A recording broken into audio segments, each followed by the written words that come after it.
Assalamualaikum warahmatullahi wabarakatuh. Waalaikumsalam warahmatullahi wabarakatuh. Bagaimana kabar teman-teman sekalian? Alhamdulillah sekarang musim hujan Pak, lagi sakit. Alhamdulillah ya, karena sekarang sudah mulai musim hujan ya. Jadi diharapkan kepada teman-teman untuk menjaga stamina tubuh. Salah satunya minum jahe biasanya untuk mengembalikan stamina. Jadi sekarang kita akan belajar kembali pada kali ini. Sebelum kita belajar, marilah kita berdoa dimulai. Berdoa selesai. Baik teman-teman sekalian, karena sekarang kita akan masuk kepada pembahasan tentang rohani. Apa itu rohani? Mungkin ada teman-teman ada yang tahu. Sewa. Rohani itu artinya adalah gadai. Kita membahas tentang rohani atau rohnun artinya gadai. Jadi kalau kemarin kita membahas tentang akad salam dengan beberapa kriteria, sekarang kita akan membahas tentang rohani artinya gadai. Oke, saya tulis dulu apa itu gadai juga secara bahasa. Gadai.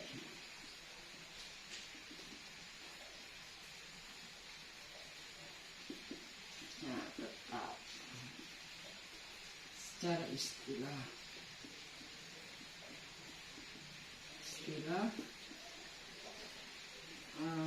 di sini menjadikan barang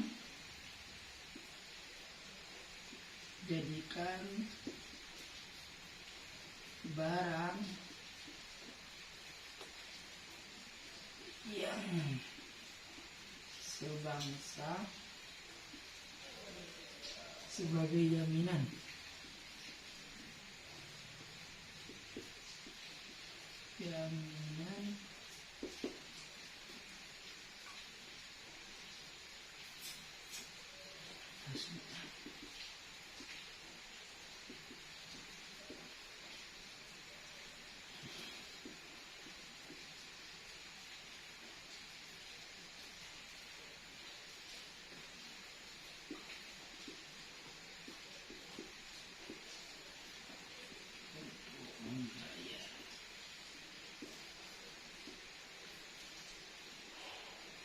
Jika terpaksa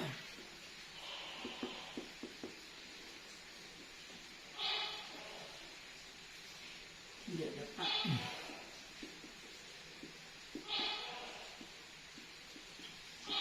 melunasi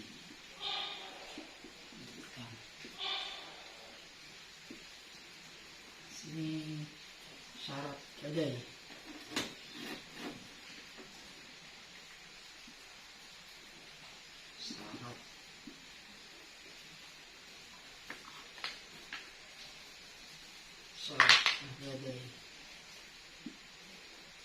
Gadai.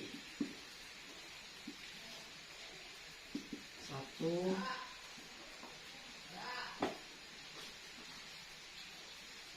balik. Namanya? Gerakan. Tidak idiot. Keempat, tidak ada paksaan.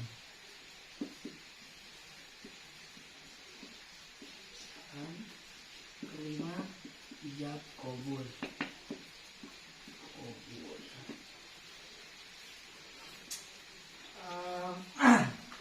Oke teman-teman sekalian, kita akan membahas tentang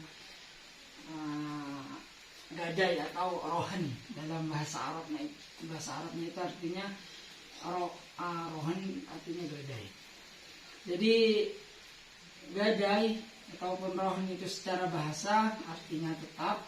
Kalau secara istilah menjadikan barang yang sebangsa sebagai jaminan atas hutang yang akan dibuat untuk membayar jika terpaksa tidak dapat melunasi hutang. Itu secara istilah ataupun secara keumumannya lah, itu artinya gadai. Jadi gadai di sini misalkan saya contohkan, dan saya mempunyai emasnya 1 gram. Saya akan melakukan akad gadai. Saya akan gadaikan emas saya kepada saudara Ibad. Persyaratannya saya tuh menggadaikan misalkan emas 1 gram ini dengan harga 500 misalkan. Nah, barang yang digadai ini adalah emas dan timbal baliknya. Bahasanya itu kalau di dalam ini murtahin itu orang yang menggadaikan atau barang yang digadaikan itu adalah emas. Kalau orang yang yang menggadaikan itu rohan artinya. Jadi misalkan tadi saya punya 1 gram emas dan digadaikan kepada saudara Ibad misalkan 500. Nanti misalkan ketika nyampe dengan kesepakatan gadainya itu misalkan 3 bulan, itu harus kembalikan barang yang digadai dan juga uang yang sudah digunakan untuk alat gadai itu sendiri. Terus syarat di sini ada syarat sahnya gadai. Yang pertama adalah balik. Jadi syarat gadai yang pertama adalah balik. Yang disebut balik itu kayak gimana? Mungkin ada yang tahu, silahkan. Balik. Ada yang nanti berakal. Jadi yang dimaksud dengan balik Sudah tahu mana yang baik dan mana yang buruk.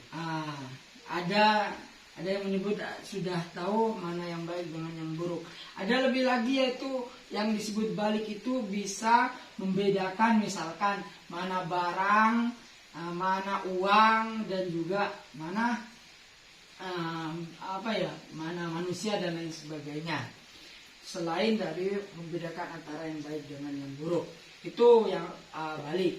Jadi syarat sah dari kita misalkan menggadaikan barang, saya itu harus balik. Syaratnya pertama, tidak boleh anak-anak. Kalau anak-anak itu tidak disah, artinya tidak sah untuk melakukan akad gadai. Yang kedua artinya berakal. Sudah barang tentu teman-teman tahu semuanya. Yang disebut dengan berakal itu adalah orang yang misalkan bukan gila, orang yang misalkan bukan ayan, itu berakal. Ayan itu tidak termasuk ke berakal. Yang misalkan yang dia orang gila itu tidak boleh melakukan transaksi gadai. Misalkan terus bagaimana misalkan kalau konsepnya nanti saya melakukan gadai kepada saudara Ibad, lantas di pertengahan gadai itu saya itu gila, itu apakah sah gadainya? Itu tetap sah.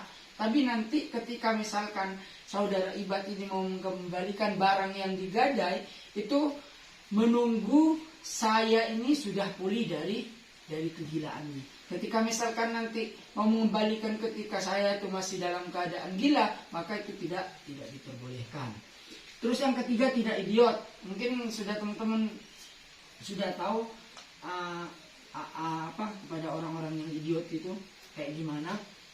Terus yang keempat yaitu tidak ada paksaan. Misalkan antara saya dengan saudara Ibad, tidak ada paksaan. Saya menggadaikan ini, bisa saudara Ibad dia tuh menerima dengan lapang dada gitu. Jadi itu syarat sahnya salah satu. Terus bagaimana kalau misalkan ada salah satu pihak yang dipaksa, misalkan saya maksa saudara AA misalkan, ini saya ini yang mau menggadaikan barang saya, pokoknya kamu itu harus terima gadaian saya, mau tidak mau saya harus diterima.